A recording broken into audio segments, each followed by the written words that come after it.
Now, Syracuse could have made this a game. In fact, they didn't quit. They didn't give up, and they nearly sort of pulled off a comeback. They were trailing 31-18 after a really bad first half where they trailed 24-3.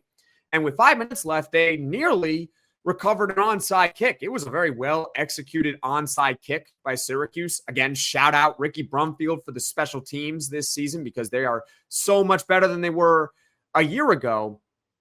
But it was just too little too late for Syracuse in this one. And I think Syracuse lost this game with their first 5 offensive drives. I mean, the first one was just an absolute killer where you have a turnover on downs at the SMU 1-yard line. So first off, the defense comes out, they force a 3 and out, and then the SMU punter just completely shanks a punt. So Syracuse gets it around the SMU 40-yard line, and to their credit, they get all the way down to the 1. And they face a 3rd and goal, and they call I formation. Yassine Willis, he gets the ball, and he tries to leap over the lineman, but he's stuffed. He doesn't go anywhere. So now it's 4th and goal from the 1, and I support going for it 4th and goal from the 1-yard line. In fact, I pretty much always do unless it's a scenario where you absolutely need the field goal. So I understand going for it on 4th and 1. And Rickie Collins can't get the first down on a quarterback sneak. So he's stuffed, and so Syracuse turns it over on downs after the defense gets off the field right away. Missed opportunity. Syracuse could have started this game up 7-0. Instead, it is 0-0. And you could say that, hey, Jackson, don't you think they needed better play calling there? They could have been maybe more creative at the 1-yard line instead of getting stuffed on 2 run plays. I hear you. I understand that. Maybe they could have been more creative with Jeff Nixon obviously calling plays as the offensive coordinator. The other way to look at it is they had 2 run plays from the 1-yard line. You got to score a touchdown there. 2 run plays to get 1 yard. 1 yard's not a lot. I don't care if the other team knows that a run play is coming. You have to execute better. So you could argue it's on the play calling, but I'm also going to argue that it's on the players for simply not executing. The second drive of this game set the tone for really just how poor of a quarterback Rickie Collins really is. First play after the Syracuse defense gets another stop. They let up a first down on a big play, but then they get off the field. Syracuse is at their own 10-yard line. Rickie Collins in the shotgun gets the snap, and he stares down Dan Villari. He throws it in triple coverage, and it's an easy interception for SMU. So that's your second drive, 1 play, and it's an INT. One that was entirely preventable as well. That was a poor decision by Rickie Collins to throw it in triple coverage. But Syracuse's defense, to their credit, they get a little bit of a break on 3rd down with a drop pass in the end zone. But you know what? You'll take the break because at the end of the day, they made a couple of nice plays beforehand to put them in position where they can get a nice break on 3rd down, and they force SMU into a field goal. And that felt like an early win for Syracuse. You just had an interception at the 10-yard line, and you held them down to just 3 points. So you're only down 3-0. On the 3rd drive of the game for Syracuse on offense, it was a 2nd down play, and Rickie Collins has a wide open Jonte Cook on a post route.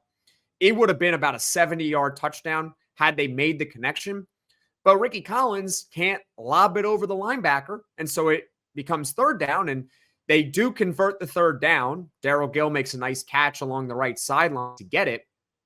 But the drive fails after that. They stall out, and they end up punting the football. So your first 3 drives are a turnover on downs, an interception, and a punt where it really should have been a touchdown if Rickie Collins can make an accurate throw to Jonte Cook on a post.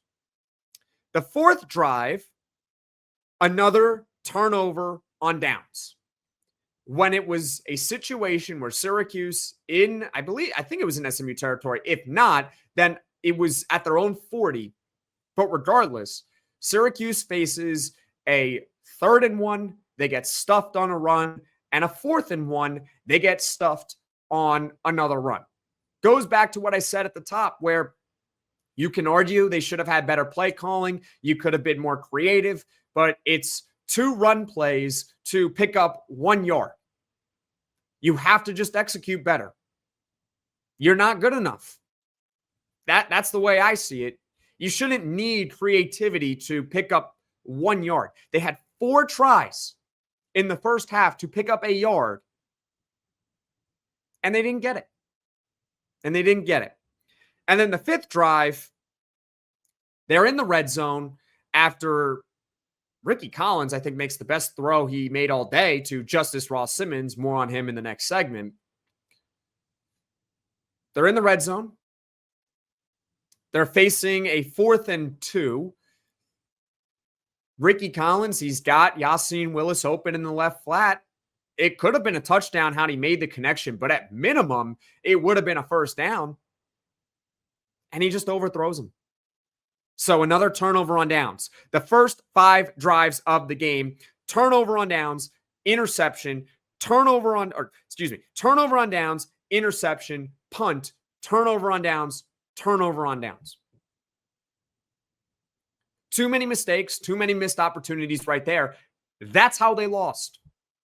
That's how Syracuse football lost at SMU. And as far as the defense is concerned, they got off to a nice start, and they certainly performed better than last week against Duke.